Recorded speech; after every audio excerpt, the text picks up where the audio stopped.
नाज़रीन हिते अहम ख़बर आहे। आगो करियो पिया के गंबट खां फातिमा फरड़ो वाक़े जे जवाबदारनि खे पनाह ऐं पुलिस ऑफिसरनि खे धमकियूं ॾियण जो केस दाख़िल कयो वियो आहे। राणीपुर थाणे ते अली हसन मला, मुरीद सोलंकी, अकरम बेहर समेत 40 जवाबदारनि ख़िलाफ़ केस दाख़िल कयो वियो।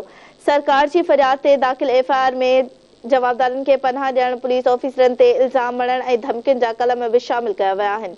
असद शाह जी ज़ाल हिना शाह खे पनाह ॾियण जो इतला मिलियो ऐं अली हसन मला कट घुराए हंगामो कयो। एफआईआर जे मतन में इहो चयो वियो आहे। केस में ॼाणायो वियो आहे त जवाबदार गुज़िरे ॾींहुं पुलिस ऑफिसरनि तोड़े सहाफ़ियुनि ते इल्ज़ाम मणे धमकियूं ॾिनियूं हुयूं। बिल्कुल नाज़रीन खे अपडेट ॾियूं पिया गंबट खां फातिमा फरड़ो वारे वाक़े बाबति। वाक़े जे जवाबदारनि खे पनाह ऐं पुलिस ऑफिसरनि खे धमकियूं ॾियण जो केस दाख़िल कयो वियो आहे। राणीपुर थाणे ते अली हसन मल्हा, मुरीद सोलंकी ऐं अकरम बेहण समेत 40 जवाबदारनि ख़िलाफ़ केस दाख़िल कयो वियो। सरकार जे फरियाद ते दाख़िल एफआईआर में जवाबदारनि खे पनाह ॾियण, पुलिस ऑफिसरनि ते इल्ज़ाम मणण ऐं धमकियुनि जा कलम शामिल कया विया आहिनि। असद शाह जी ज़ाल हिना शाह खे पनाह ॾियण जो इतला मिलियो ऐं अली हसन मल्हा कठ घुराए हंगामो कयो। बिल्कुल नाज़रीन, आगो करियो पिया के गंबट खां फातिमा फरड़ो वाक़े जे जवाबदार खे पनाह ऐं पुलिस ऑफिसरनि खे धमकियूं ॾियण जो केस दाख़िल कयो वियो आहे।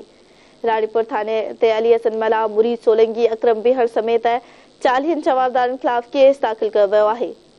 इन हवाले सां वधीक अपडेट मालूम कंदासीं। अजीब लाखो लाइन ते मौजूद आहे। जी अजीब, आगाह कजो, तफ़सील आहिनि।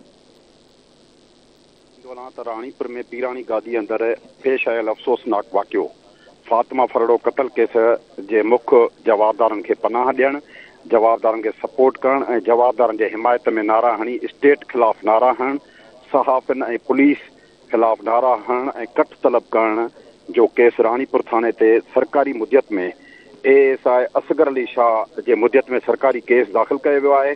सरकारी केस में एएसआई असगर अली शाह पंहिंजो दाख़िल कराईंदे ॼाणायो आहे त गश्त दौरान गश्त करे रहिया हुआसीं त ओचितो असांखे इतला मिलियो त अली हसन मला, मुरीद मला ऐं अकरम बेहण जेकी वॾो हिकिड़ो कठ तलब करे जंहिंमें 40 खां 50 माण्हू उन कठ में शामिल आहिनि ऐं उहे जेको आहे स्टेट ऐं जेको आहे सो पुलिस ऐं जे ख़िलाफ़ नारा हणी ऐं फातिमा फरड़ो केस जा जेका जवाबदार आहिनि उन्हनि जे सहूलियतकारी वारो किरदारु अदा करे उन्हनि खे तहफ़ुज़ ॾेई रहिया आहिनि। जंहिंखां पोइ असां सरकारी मुद्दत में वापसि थाणे ते अची मथियनि जवाबदारनि जे ख़िलाफ़ सरकारी मुद्दत में क्राइम नंबर 127 2023 कलम 556 200 4100 4200 4300 50 152 153 ए 504 505 पे तहत केस दाख़िल करे वरितो आहे। पुलिस जवाबदारनि जी गिरफ़्तारीअ लाइ छापनि जो सिलसिलो जारी रखियो आहे। जी ठीकु आहे जी, पवन जी महिरबानी।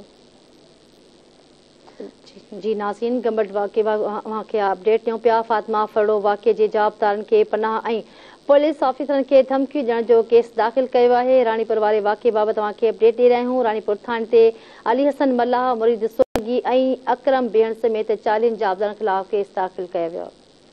सरकार जी फरियाद ते दाख़िल एफआईआर में जवाबदारनि खे पनाह ॾियण, पुलिस ऑफिसरनि ते इल्ज़ाम हणण ऐं धमकियुनि जा कलम बि शामिल कया विया आहिनि। असद शाह जी ज़ाल हिना शाह खे पनाह ॾियण जो इतला बि मिलियो आहे ऐं अली हसन मला घटि घुराए हंगामो कयो। एफआईआर जे मतन में इहो चयो वियो आहे। केसनि में ॼाणायो वियो आहे त जवाबदार गुज़िरे ॾींहुं पुलिस ऑफिसरनि तोड़े सहाफ़ियुनि ते इल्ज़ाम मणे धमकियूं ॾिनियूं हुयूं। आगाह कंदासीं नाज़रीन रवां के गंबट खां फातिमा फरड़ो वाक़े जे जवाबदारनि खे पनाह ऐं पुलिस ऑफिसरनि खे धमकियूं ॾियण जो केस दाख़िल कयो वियो आहे। इन हवाले सां वधीक अपडेट मालूम कंदासीं। गुलशन चांडियो लाइन ते मौजूद आहे। जी गुलशन, आगाह कजो, कहिड़ा तफ़सील आहिनि?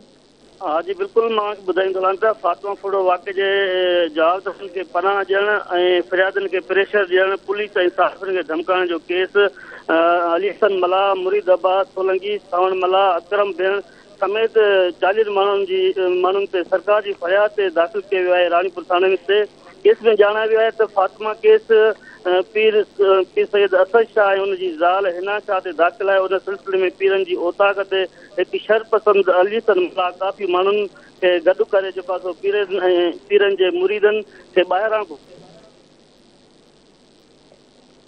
ठीकु आहे गुलशन, अवां जी महिरबानी।